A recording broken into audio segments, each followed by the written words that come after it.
நம் ஆண்டவர் இயேசு கிறிஸ்துவின் நாமத்தினால் மகிழ்ச்சியும் சமாதானமும் நம் அனைவரோடும் இருப்பதாக.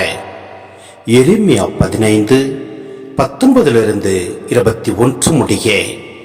எனவே ஆண்டவர் கூறுவது இதுவே: நீ திரும்பி வந்தால் நான் உன்னை முன்னைய நிலைக்கு கொண்டு வருவேன். என் முன் வந்து நிற்பாய். பயனுள்ள நீக்கி பயனுள்ள பேசின் நீ என் இறைவாக்கினனாக இருப்பாய். அவர்கள் உன்னிடம் திரும்பி வருவார்கள், நீ அவர்களிடம் திரும்ப வேண்டாம்.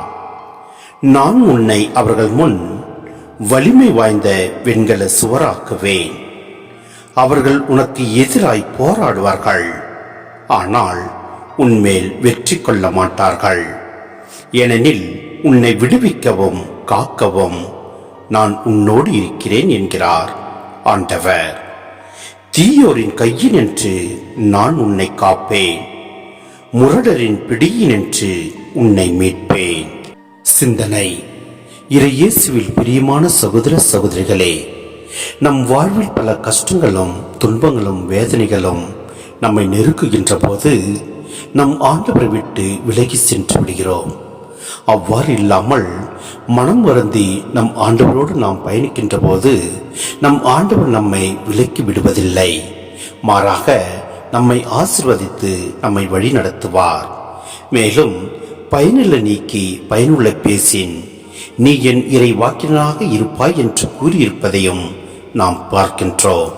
மேலும் நாம் பேசுகின்ற போது நம் பேச்சுகளும் மற்றவரை குறை கூறாமல் அவர்களை பழி சுமத்தாமல் நாம் பேசுவதை நிறுத்திவிட்டு ஆண்டவருடைய வார்த்தைக்கு நாம் இணங்கி ஒருவருக்கொருவர் அன்பை பகிர்ந்து நாம் வாழ்கின்ற போது நம் ஆண்டவர் உண்மையாகவே நம்மை நிறைவாக ஆசீர்வதிப்பார்.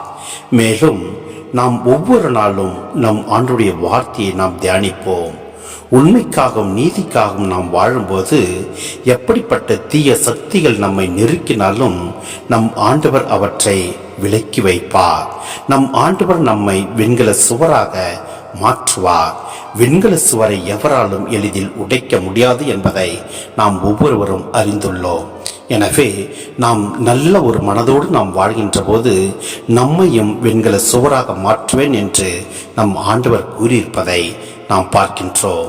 மேலும் உன்னை விடுவிக்கவும் காக்கவும் நான் உன்னோடு இருக்கிறேன் என்று கூறியிருப்பதை நாம் பார்க்கின்றோம்.